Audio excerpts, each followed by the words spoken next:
Testimonio para la Iglesia número 32, capítulo 27, titulado La obra del ministro del Evangelio.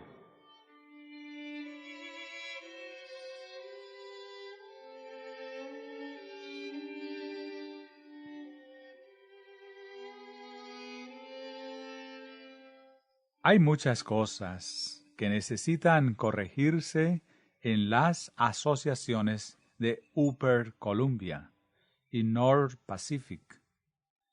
El Creador esperaba que los hermanos allí llevasen fruto conforme a la luz y los privilegios que les fueron otorgados, pero en esto ha quedado chasqueado.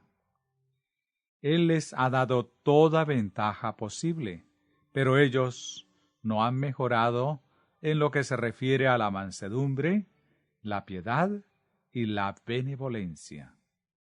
No han seguido aquel curso de vida, no han revelado aquel carácter ni ejercido aquella influencia que más contribuiría a honrar a su Creador, a ennoblecerlos a ellos mismos y a convertirlos en una bendición para su prójimo. En sus corazones reina el egoísmo. Les encanta hacer lo que mejor les conviene y buscan su propia comodidad, honra y prosperidad, y el placer personal, ya sea en su forma más ordinaria o más refinada. Si seguimos el camino del mundo y las inclinaciones de nuestras propias mentes, ¿será para nuestro bien?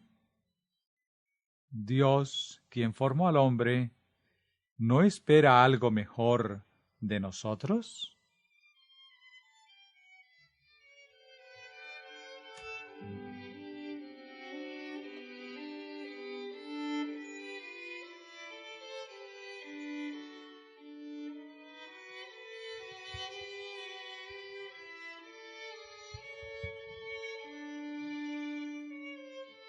Sed, pues, imitadores de Dios como hijos amados.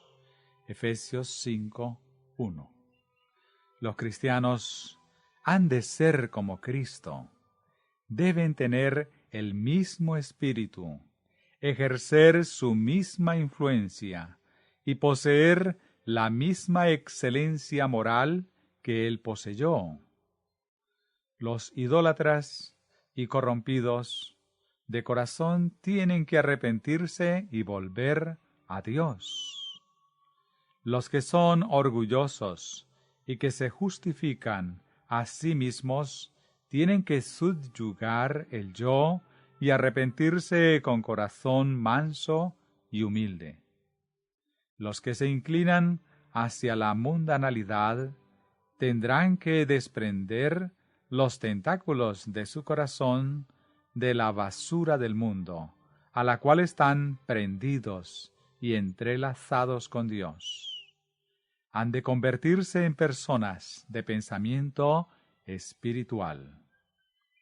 Los deshonestos y prevaricadores tienen que hacerse justos y rectos. Los ambiciosos y codiciadores han de ocultarse en Jesús y procurar su gloria y no la propia. Tienen que despreciar su propia santidad y acumular tesoro en el cielo. Los que no oran tendrán que sentir la necesidad tanto de la oración secreta como la de familia y elevar sus plegarias a Dios con gran fervor.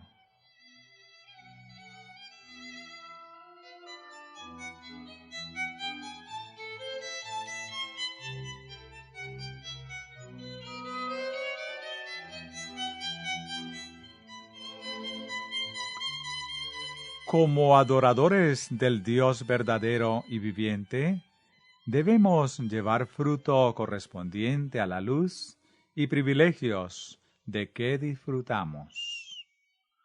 Muchos están adorando ídolos y no al Señor del cielo y de la tierra. Cualquier cosa que los hombres amen y en la cual confíen, y que sustituya al amor y la confianza completa en el Señor, se convierte en ídolo y así queda registrada en los libros del cielo. A menudo las mismas bendiciones se convierten en maldición. Las simpatías del corazón humano, fortalecidas por el ejercicio, a veces se pervierten de tal manera que se convierten en tropiezo.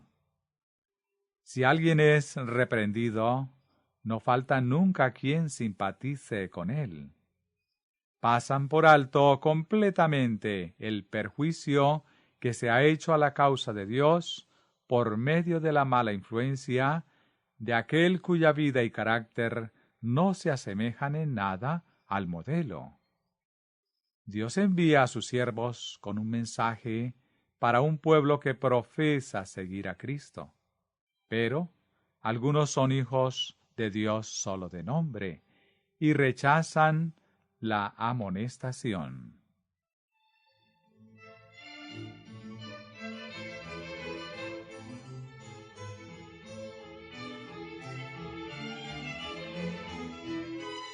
De una manera maravillosa, Dios ha dotado al hombre de la facultad de la razón. Aquel que capacitó al árbol para llevar la carga de agradable fruto, ha capacitado al hombre para llevar el precioso fruto de la justicia. Ha colocado al hombre en su huerto y con ternura lo ha cuidado y espera que lleve fruto. En la parábola de la higuera, Cristo dice: «He aquí hace 3 años que vengo a buscar fruto».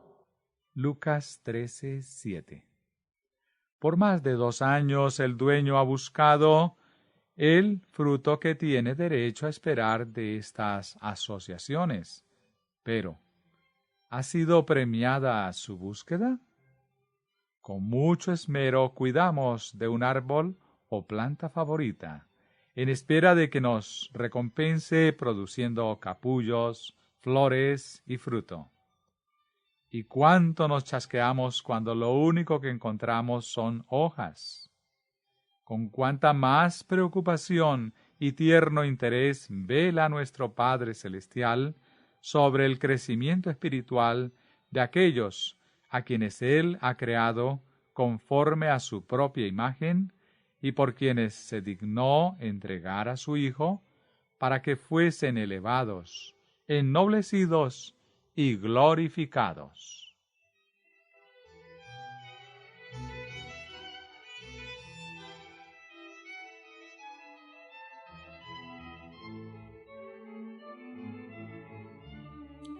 El Señor cuenta con sus agencias establecidas para comunicarse con los hombres en sus yerros y descarríos. Sus mensajeros son enviados para dar un testimonio claro, despertarlos de su somnolencia y abrir ante su entendimiento las preciosas palabras de vida, las sagradas Escrituras.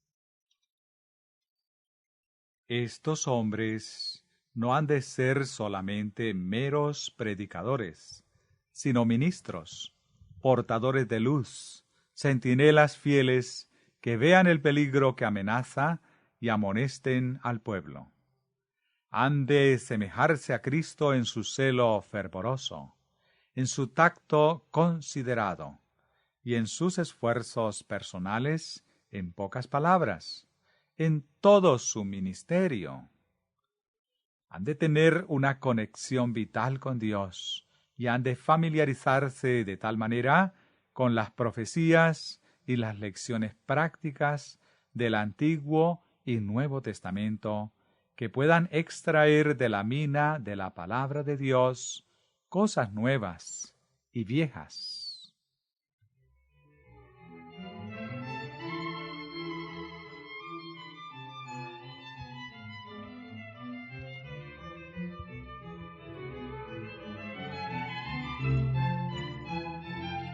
Algunos de estos ministros cometen un error en la preparación de sus discursos. Organizan todos los pormenores de una manera tan exacta que no le dejan lugar al Señor para dirigir e impresionar sus mentes. Cada punto está fijo, estereotipado, por así decirlo, y no pueden apartarse del plan que han delineado. Este procedimiento, si se continúa, hará que se hagan estrechos de mente, circunscriptos en su punto de vista, y pronto lo dejará tan desprovisto de vida y energía como lo estaban las colinas de Gilboa, de rocío y lluvia. Es preciso que abran sus almas y permitan que el Espíritu Santo tome posesión de sus mentes y las impresione. Cuando todo lo delinean de antemano y piensan que no pueden desviarse de estos discursos fijos, el efecto no es mucho mejor que el que produce la lectura de un sermón.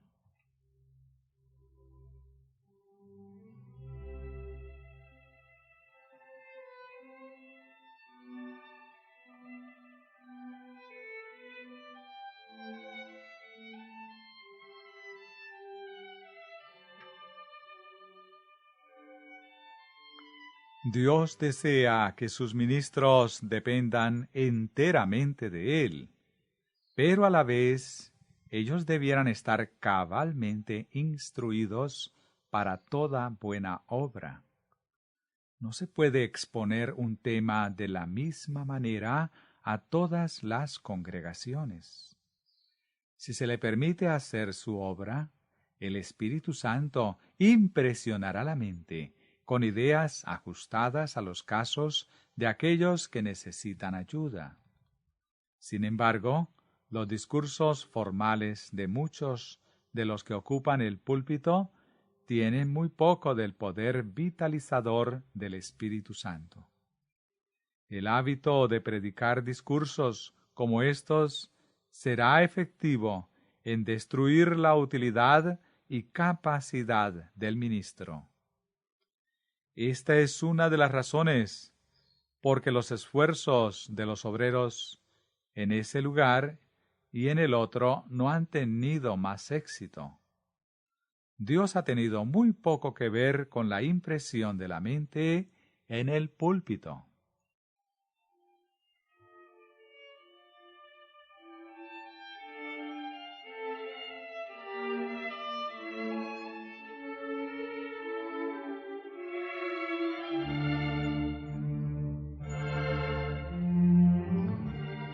Otra causa del fracaso en estas asociaciones es que el pueblo a quien el mensajero es enviado quiere acomodar sus ideas a la de ellos y poner palabras en su boca cuando él debiera hablar.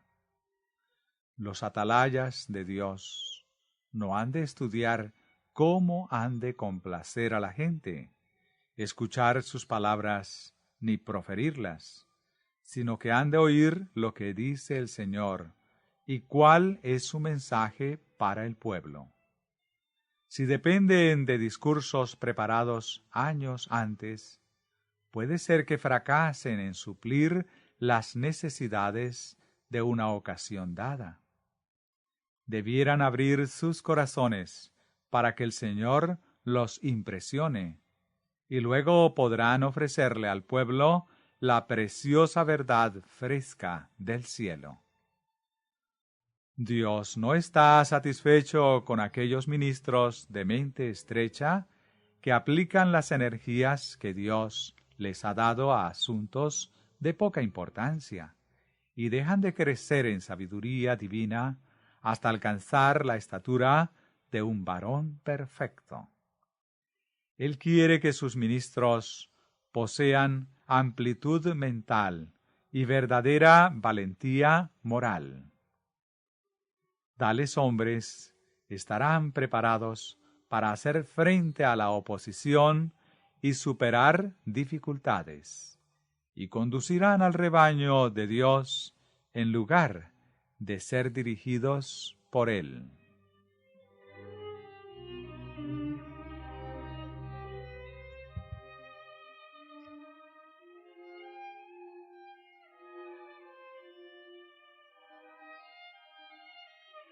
Hay demasiado poco del Espíritu y del poder de Dios en la obra de los atalayas. El espíritu que caracterizó aquella maravillosa reunión el día de Pentecostés está esperando manifestar su poder sobre los hombres que están interpuestos entre los vivos y los muertos como embajadores de Dios. El poder que conmovió al pueblo tan fuertemente durante el movimiento de 1844 se ha de manifestar una vez más. El mensaje del tercer ángel avanzará, no en tono silencioso, sino con gran clamor.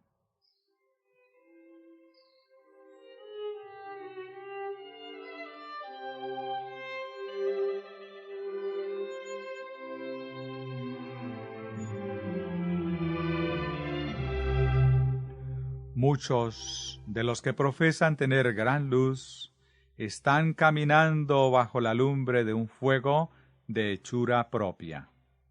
Necesitan que sus labios sean tocados con un carbón encendido del altar para que brote de ellos la verdad como hombres que están inspirados. Hay muchos que suben al púlpito con discursos rutinarios que no llevan en sí la luz del cielo.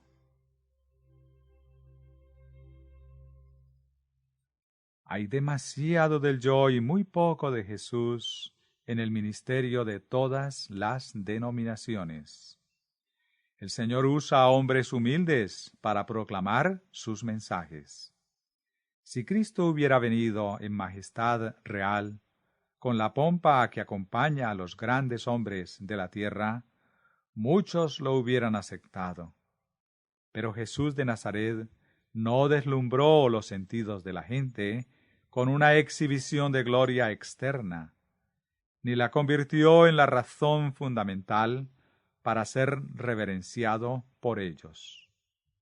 Vino como humilde hombre para ser maestro y ejemplo, como también el Redentor de la humanidad.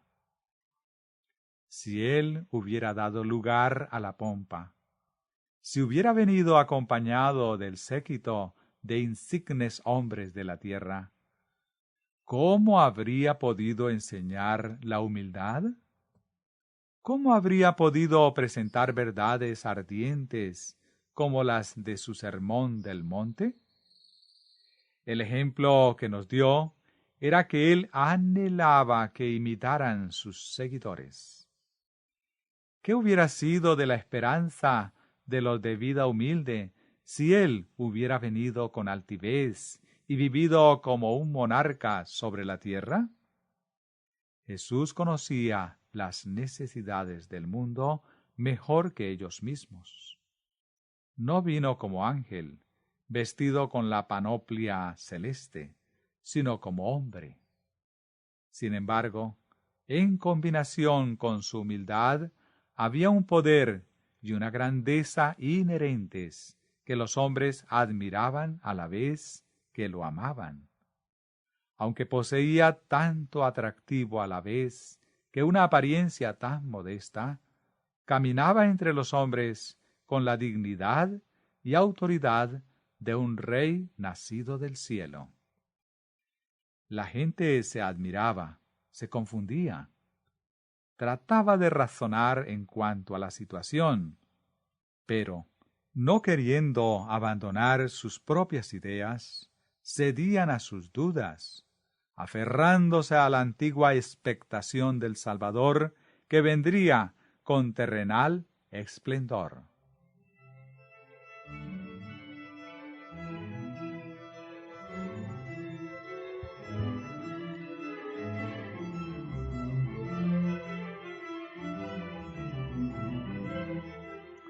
Cuando Cristo pronunció el Sermón del Monte, Sus discípulos se apiñaron en torno a él y la multitud, poseída de una intensa curiosidad, también se acercó lo más posible.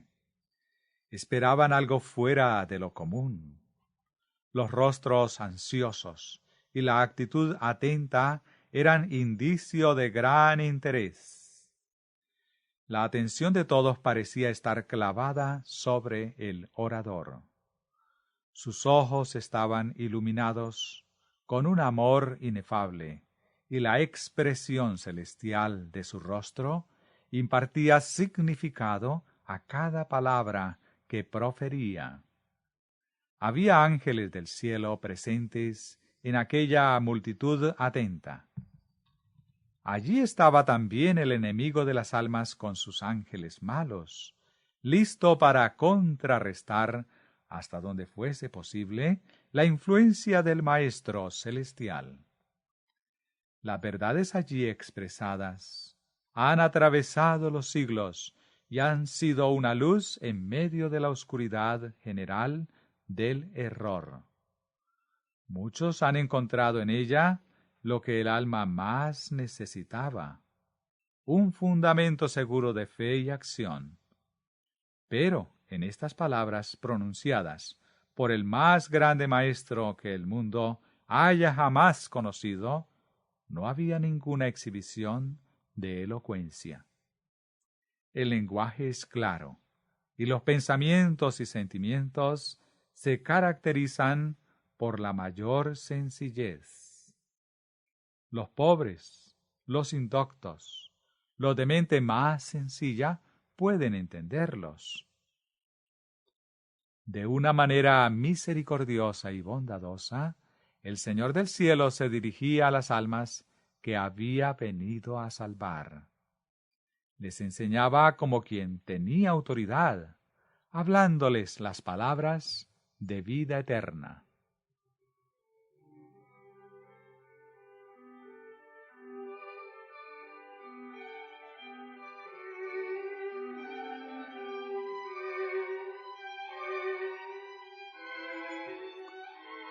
Todos debieran imitar al modelo lo más cerca posible.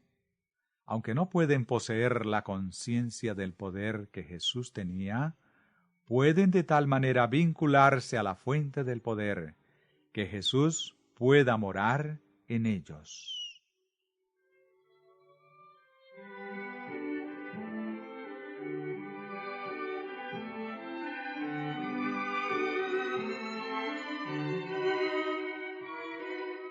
Andad en la luz, como Él está en la luz. Es la mundanalidad y el egoísmo lo que nos separa de Dios. Los mensajes del cielo son de tal naturaleza que suscitan la oposición. Los fieles testigos de Cristo y de la verdad reprocharán el pecado. Sus palabras serán como un martillo que rompe el corazón de piedra y como fuego que consume la escoria. Existe una constante necesidad de mensajes de amonestación serios y decididos. Dios quiere hombres que sean fieles al deber.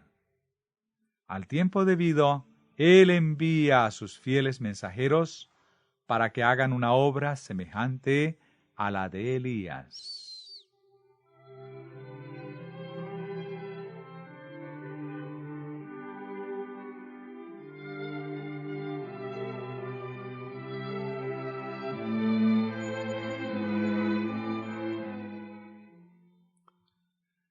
Subtítulo: El ministro como educador.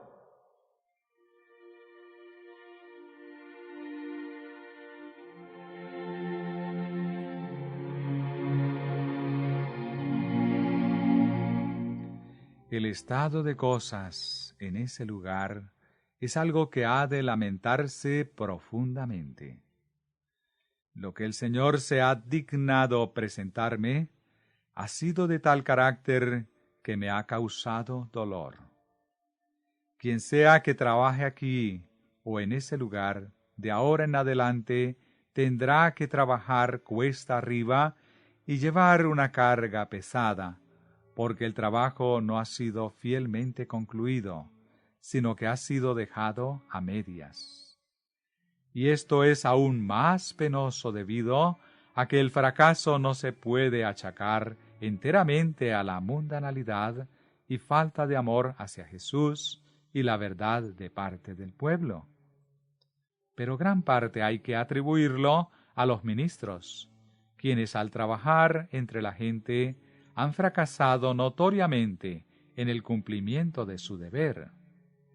No han tenido espíritu misionero, no han sentido la gran necesidad de educar cabalmente al pueblo en todos los ramos de la obra, en todos los lugares donde la verdad se ha establecido.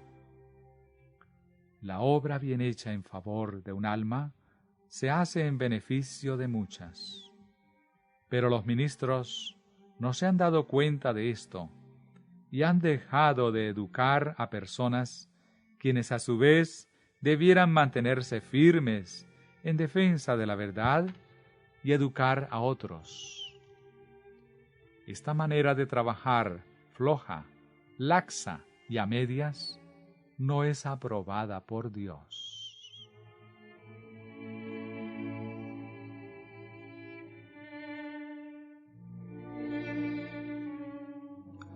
Al ministro podrá gustarle la predicación, ya que es la parte agradable de su obra y comparativamente fácil. Pero a ningún ministro se le debiera juzgar por su capacidad como orador. La parte más dura viene después que deja el púlpito, el riego de la semilla sembrada. El interés que fue suscitado debiera seguirse con la labor personal, la visitación, la celebración de estudios bíblicos, la enseñanza de cómo estudiar las Escrituras, la oración con familias y personas interesadas, procurando ahondar la impresión hecha sobre corazones y conciencias.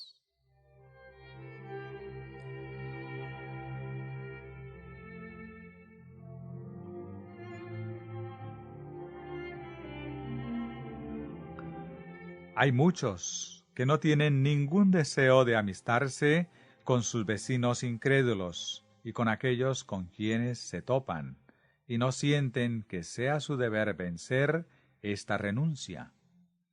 La verdad que enseñan y el amor de Jesús deberían poseer gran poder para ayudarles a vencer este sentimiento. Deberían recordar que han de encontrarse con estos mismos hombres y mujeres en el día del juicio. ¿Han dejado de pronunciar palabras que debieron haber sido dichas? ¿Han sentido suficiente interés por las almas como para amonestarlas, instarlas, orar por ellas y hacer cualquier esfuerzo para ganarlas para Cristo? ¿Han combinado el buen criterio con el celo, siguiendo el consejo del apóstol? A otros salvad, arrebatándolos del fuego, y de otros tened misericordia con temor, aborreciendo aún la ropa contaminada por su carne. Judas 23.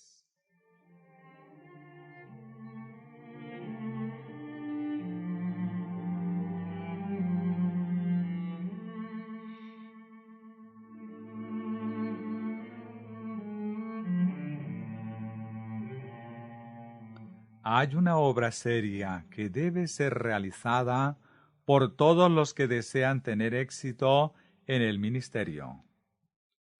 Os ruego, queridos hermanos, ministros de Cristo, no fracaséis en vuestro deber asignado de educar al pueblo a esforzarse con inteligencia por sostener la causa de Dios en todos sus variados aspectos. Cristo fue un educador y sus ministros, quienes le representan, deben ser educadores. Cuando dejan de enseñar al pueblo su obligación para con Dios respecto al pago de diezmos y ofrendas, descuidan una parte importante de la obra que el Maestro les asignó, y las palabras «siervo infiel» se registran al pie de sus nombres en los libros del cielo. La Iglesia deduce que si estas cosas fueran esenciales, el ministro a quien Dios envió para presentarles la verdad, así se lo informaría. Y se sienten segura y cómoda. Corrijo acá esta oración. Y se siente segura y cómoda mientras descuida su deber. El pueblo actúa de manera contraria a los requerimientos que Dios ha declarado y como resultado carece de vida y se vuelve ineficiente. No ejerce una influencia salvadora sobre el mundo, y Cristo lo conceptúa como sal que ha perdido su sabor.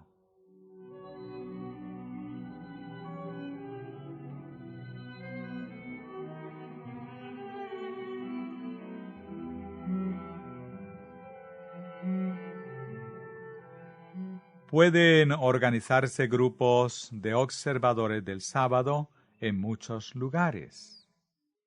A menudo no serán numerosos, pero no han de descuidarse, no han de dejarse morir por falta de esfuerzo personal y preparación adecuados. La obra no debe dejarse prematuramente. Ved que todos tengan conocimiento de la verdad, que estén bien establecidos en la fe e interesados en todos los ramos de la obra, antes de dejarlos y marcharos a otro campo de labor. Y luego, así como lo hizo el apóstol Pablo, visitadlos a menudo para ver cómo siguen. Oh, la obra descuidada que hacen muchos de los que se dicen ser comisionados por Dios para predicar su palabra, hace que los ángeles derramen lágrimas.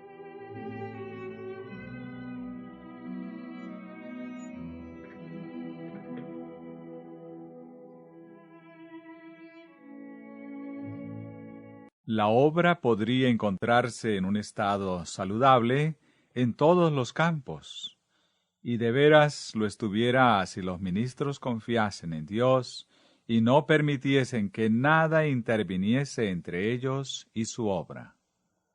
Hay mayor necesidad de trabajadores más bien que de predicadores, pero ambos oficios han de combinarse.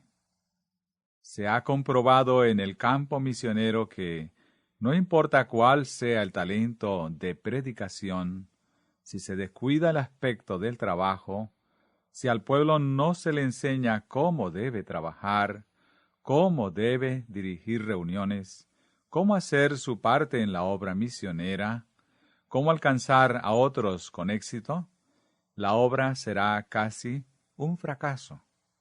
En la obra de la escuela sabática hay mucho que hacer también para que el pueblo reconozca cuáles son sus obligaciones y que haga su parte.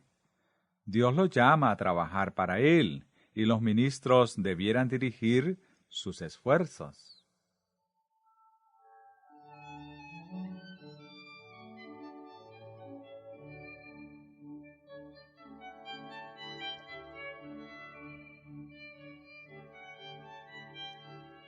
Es un hecho obvio y a la vez triste que la obra en estos campos debiera estar años más avanzada que lo que está ahora.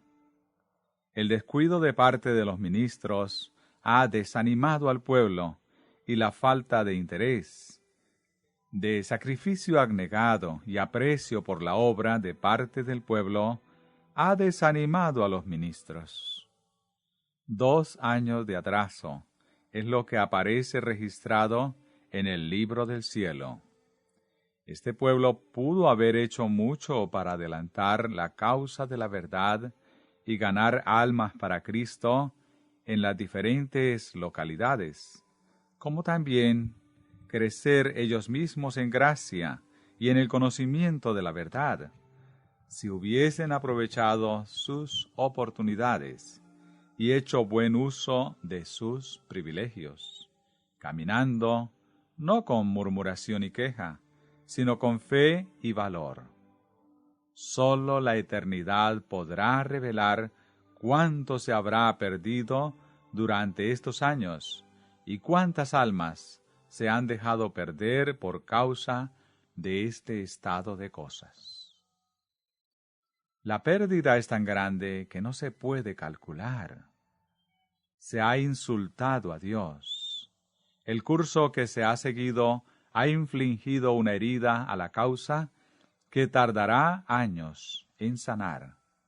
Y si los errores que se han cometido no se ven ni hay arrepentimiento por ellos, de seguro que se han de repetir.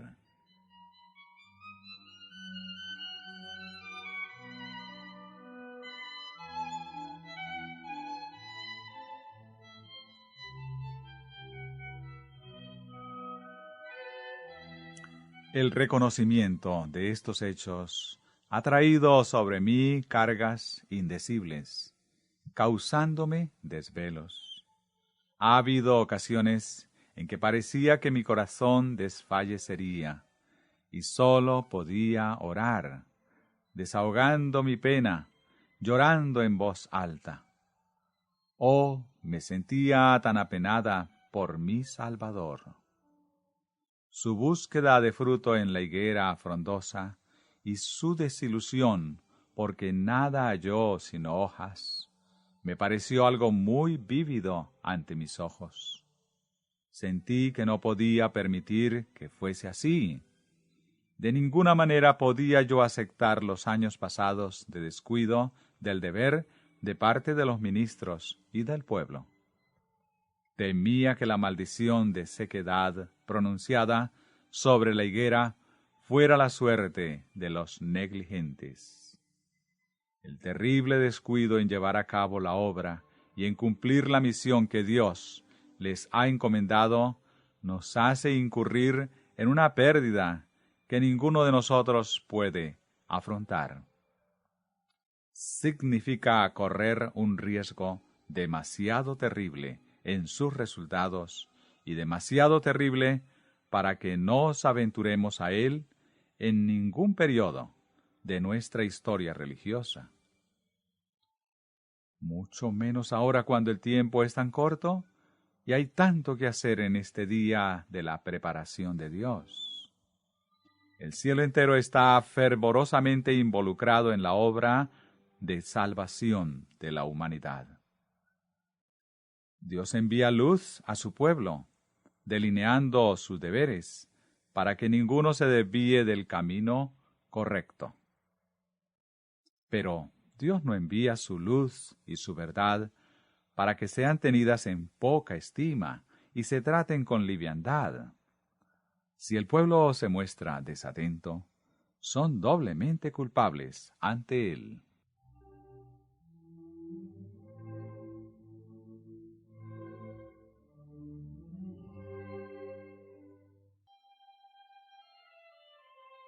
Al entrar en Jerusalén, sobre la cúspide del monte de los Olivos, Cristo prorrumpió en un incontrolable llanto de aflicción, exclamando entre sollozos, mientras contemplaba la ciudad de Jerusalén: «Oh, si también tú conocieses, a lo menos en este tu día, lo que es para tu paz. Mas ahora está encubierto de tus ojos». Lucas 19:42. No lloró por sí mismo, sino por los que desprecian su misericordia, su longanimidad y paciencia.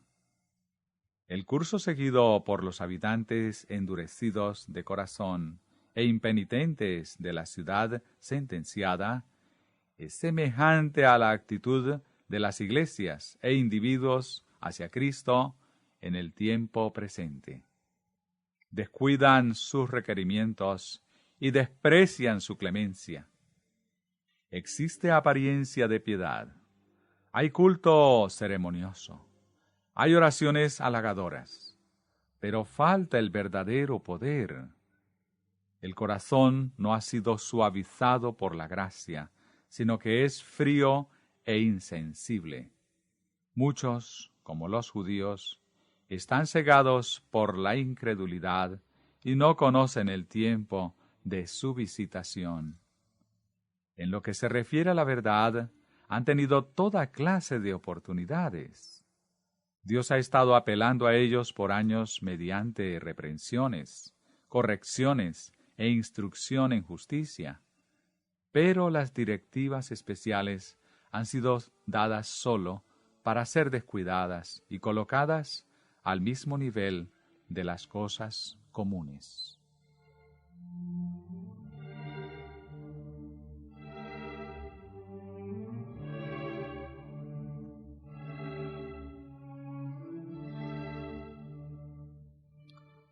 Subtítulo: El deber de reprender a los amadores del dinero.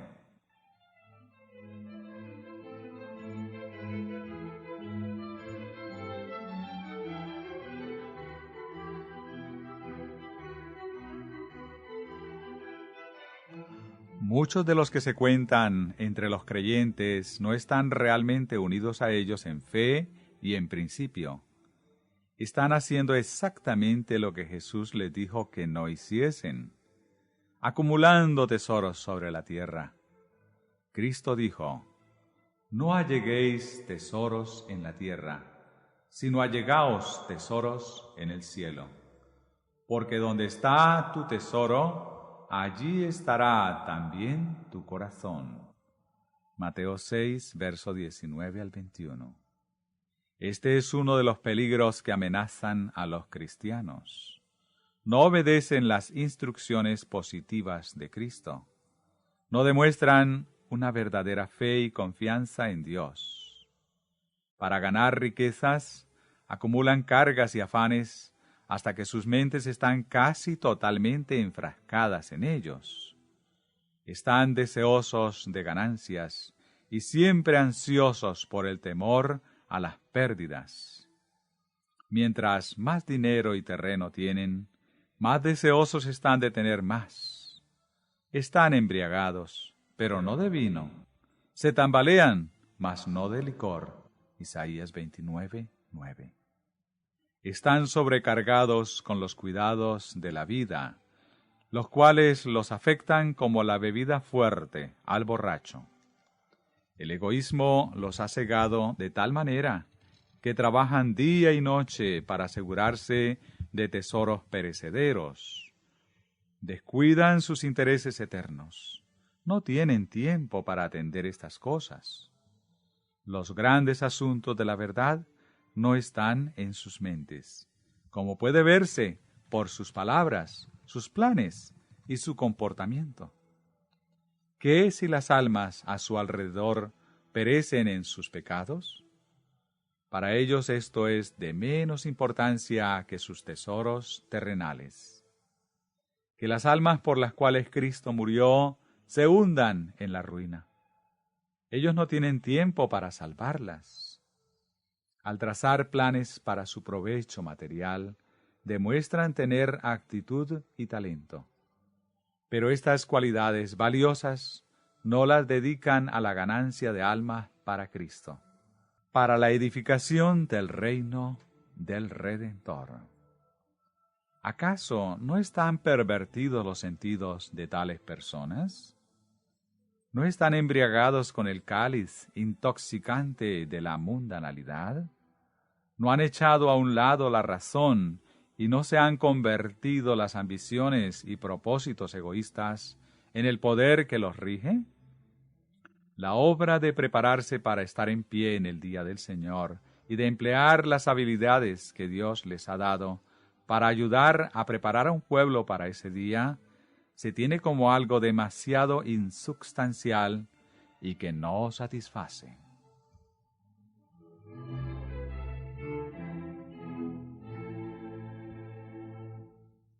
El Salvador del mundo ofrece un negocio ventajoso en el que pueden participar ricos y pobres, doctos e indoctos. Todos pueden con seguridad acumular para sí tesoro en los cielos que no se agote. Lucas 12:33. Esto es invertir de sus capacidades en lo que es correcto. Es llevar el dinero a los banqueros.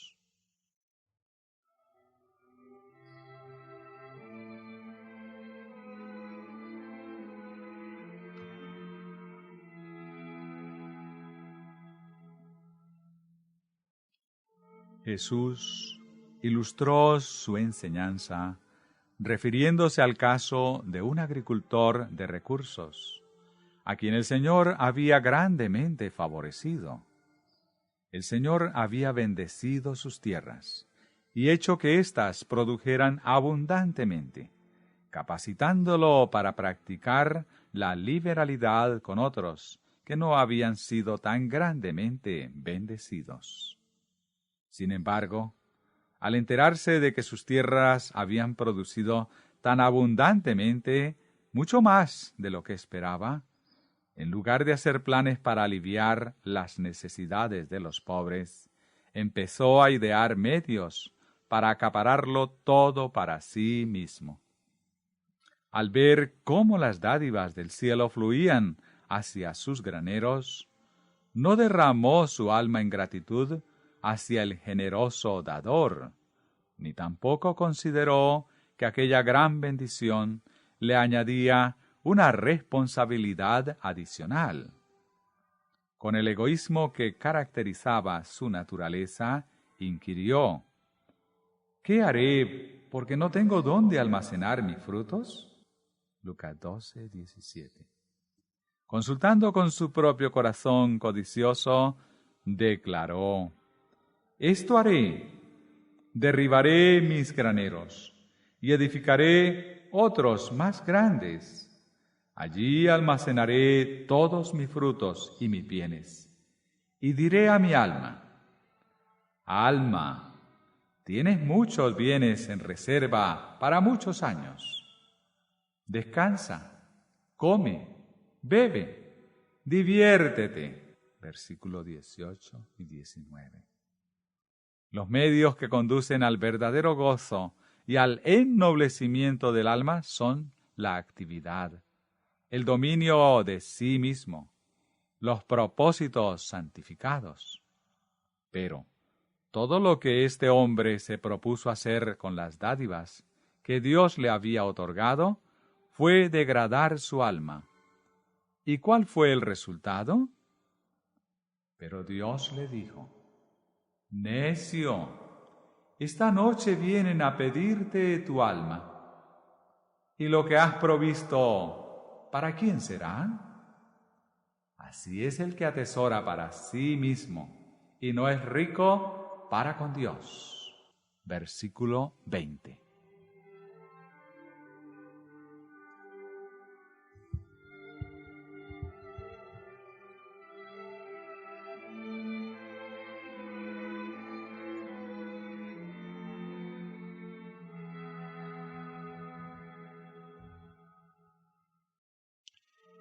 El pobre hombre rico poseía un cuantioso tesoro terrenal, pero estaba desprovisto de la verdadera riqueza. Manantiales de salvación fluyen abundantemente hacia nosotros desde el trono de Dios. Se nos conceden bendiciones temporales, pero no las aprovechamos para bendecir a la humanidad o glorificar a Dios. Dios es nuestro bondadoso benefactor. Él nos trajo luz e inmortalidad por medio de Jesucristo. Así, es por intermedio de Jesús que nos llega toda bendición. Oh, si toda lengua confesase y reconociese al gran dador, que toda boca en claros y alegres tonos proclame las felices nuevas que por medio de Jesús tenemos acceso a la vida futura de inmortalidad, y se extiende a todos la invitación de aceptar este gran beneficio. Todos los tesoros del cielo han sido puestos a nuestro alcance, esperando que los demandemos.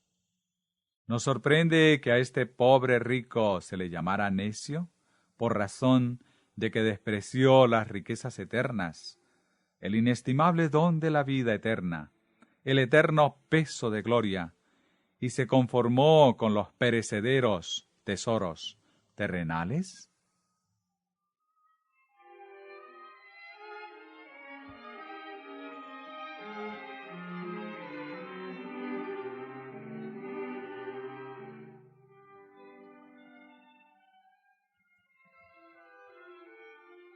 Dios prueba a los hombres, a unos de una manera y a algunos de otra. A unos los prueba otorgándoles sus ricas dádivas, y a otros retrayéndoles sus favores. Prueba a los ricos para ver si aman a Dios, al dador, y a su prójimo como a sí mismos. Cuando el hombre emplea correctamente sus dádivas, Dios se complace. Entonces puede él confiarle mayores responsabilidades. El Señor revela la valorización relativa que el hombre hace del tiempo y la eternidad, del cielo y la tierra. Nos amonesta: si se aumentan las riquezas, no pongáis el corazón en ellas. Salmo 62, 10. Asumen valor cuando se utilizan para el bien de los demás y para la gloria de Dios. Pero ningún tesoro terrenal ha de ser vuestro legado, vuestro Dios o vuestro Salvador.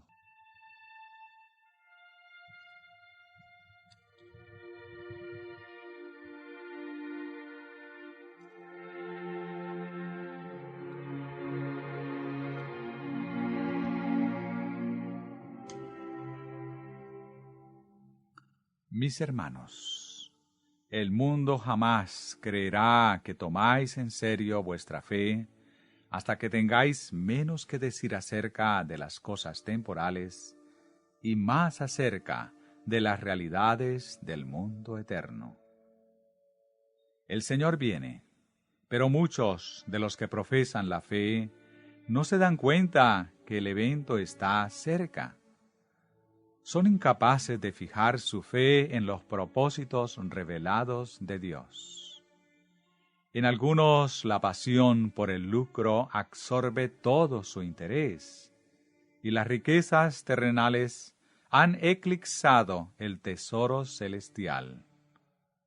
Los asuntos eternos se han desvanecido de la mente como si fueran de menor importancia, mientras que la mundanalidad ha invadido cual aluvión.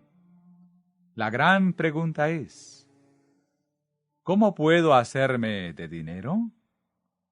Los hombres están vivamente atentos a todo anhelo de ganancia personal. Experimentan con miles de planes y artefactos, entre ellos diversas invenciones y derechos de patente. Algunos excavan la tierra en busca de metales preciosos.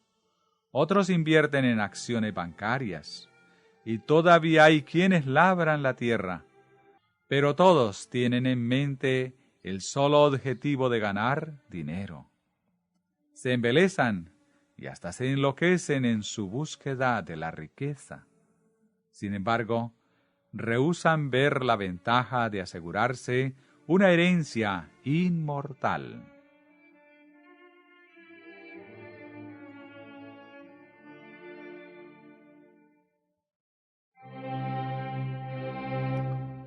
Cuando Cristo anduvo en la tierra, se relacionó con algunos cuya imaginación estaba acalorada con el anhelo por la ganancia terrenal. Nunca descansaban, sino que siempre estaban probando algo nuevo, y sus expectativas eran suscitadas solo para ser chasqueadas. Jesús conocía las necesidades del corazón humano, que son las mismas en todas las épocas, y le llamó la atención a las únicas riquezas verdaderas. El reino de los cielos, dijo él, es semejante a un tesoro escondido en un campo, que encontrándolo un hombre lo esconde. Y gozoso por ello, va, vende todo lo que tiene y compra aquel campo. Mateo 13:44. Habla a los hombres de un tesoro que es de valor inestimable y que está al alcance de todos. Él vino a la tierra para encauzar sus mentes en la búsqueda de este tesoro. El camino está señalado. Los más pobres que le sigan se harán más ricos que los más acaudalados de la tierra que no conocen a Jesús, y serán hechos cada vez más ricos al compartir su felicidad con los demás.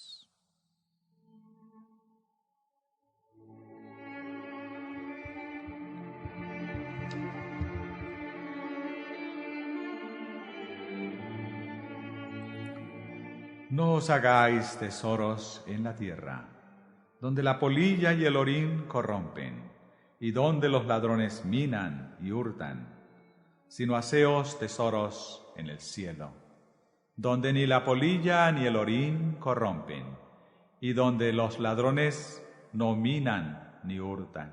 Mateo 6, 19 al 21. Los que esto hagan no experimentarán pérdida alguna. El tesoro acumulado en el cielo está seguro y se acredita a nuestra cuenta. Por cuanto dijo Jesús, haceos tesoros en el cielo. Los hombres siembran aquí, pero segarán durante la eternidad.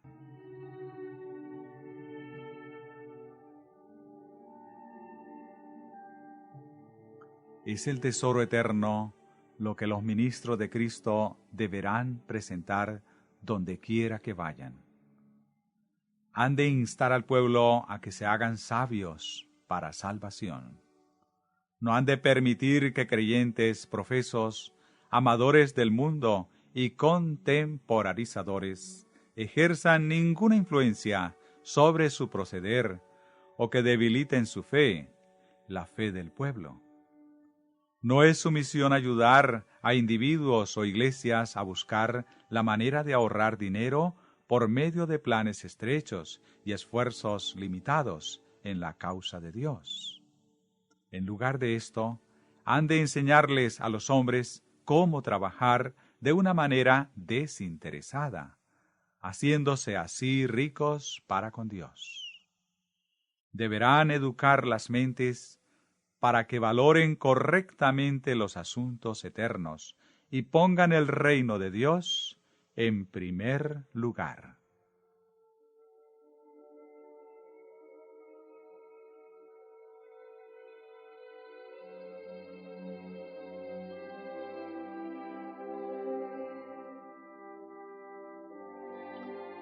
Hacen falta hombres como Caleb en estos dos campos. En estas asociaciones debe haber no niños, sino hombres que hagan movidas sabias, lleven las cargas y hagan oír sus voces por encima de la voz de los infieles que se oponen, dudan y critican. Los grandes intereses no han de ser manejados por niños. Un cristiano no desarrollado, que es enano en lo que a conocimiento religioso se refiere, falto de sabiduría de lo alto, no está preparado para hacer frente a los severos conflictos por los cuales a la Iglesia le toca a veces pasar. Sobre tus muros, oh Jerusalén, he puesto guardas, todo el día y toda la noche, no callarán jamás.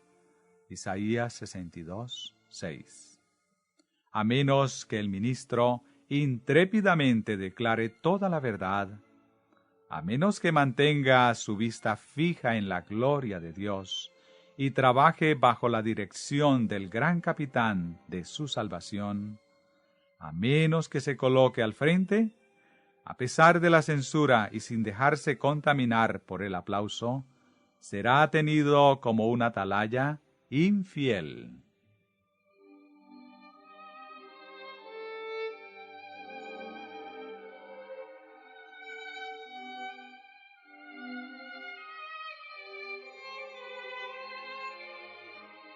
Hay algunos que deberían ser hombres en vez de niños y tener mentes espirituales y no terrenales y sensuales. Pero su visión espiritual se ha empañado. El gran amor del Salvador no ha cautivado sus almas. Él tiene muchas cosas que deciros, pero no sois capaces de sobrellevarlas ahora. Sois niños en crecimiento y no podéis comprender los misterios de Dios. Cuando Dios levanta hombres para hacer su obra, no cumplen su cometido si permiten que su testimonio sea modificado para complacer las mentes de los que no son consagrados. Él adiestrará hombres para estos tiempos. Serán humildes, temerosos de Dios, no conservadores, no hombres atenidos a las normas convencionales, sino hombres de moral independiente que marchan adelante en el temor de Dios. Serán bondadosos, nobles, corteses. Sin embargo, no se dejarán desviar del camino correcto, sino que proclamarán la verdad en justicia. Escuchen los hombres o no escuchen.